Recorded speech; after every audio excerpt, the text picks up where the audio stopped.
Мексиканската граница на САД е важна порта за протокот на луѓе и трговија, но исто така е се поранлива од напливот на нелегален шверц на опасни други како фентанилот. За да одговори нова растечка загриженост, секретарот за домашна безбедност Александро Мајоркас минатиот месец објави создавање нова работна група. Организациите за трговија со дрога се зголемија во софистицираност и моќ. Меѓу другото, ќе се разгледаат начини на кои вештачката интелигенција може да се користи за откривање и спротивставување на протокот на нелегални дроги во земјата. Ќе истражуваме со користење новаа технологија за подобро откривање на пратките со фентанил, идентификување и спречување на протокот на хемикалии просекутори низ светот, со цел да бидат нарушени клучните јазли во криминалните мрежи.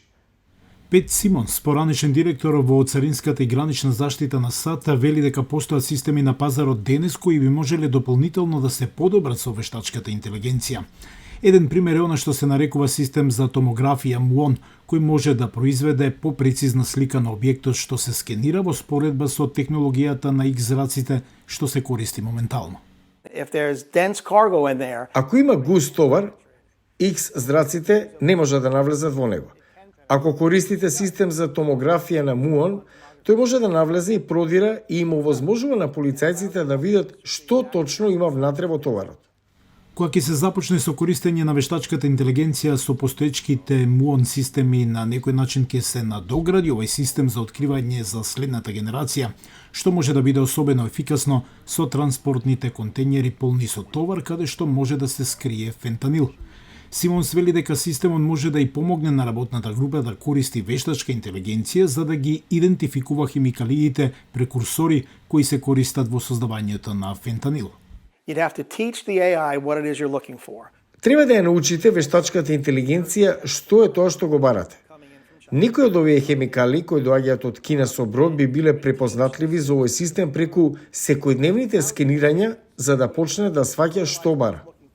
Друг начин на кој вештачката интелигенција може да помогне е во разузнавањето и предупредувачката аналитика со премините на возила на границата. Кои се луѓето што поминуваат, колку често поминуваат граница, а потоа и возилото и регистрацијата на дозволата. Така ќе има такви информации што би ја задолжиле вештачката интелигенција да ги прифаќа и да ги изфрлува. Вештачката интелигенција може да се користи за откривање на фентанил кој е направен да изгледа како бомбони или легитимно произведени апчиња на рецепт, вели тој. Ако вештачката интелигенција може да открие каде се направени апчињата, каква е ознаката на таа таблета, тоа би било особено корисно барем за предупредување на луѓето овде. Работната група за вештачка интелигенција треба да ги пријави своите наводи за напредокот до надлежните институции наредните месеци.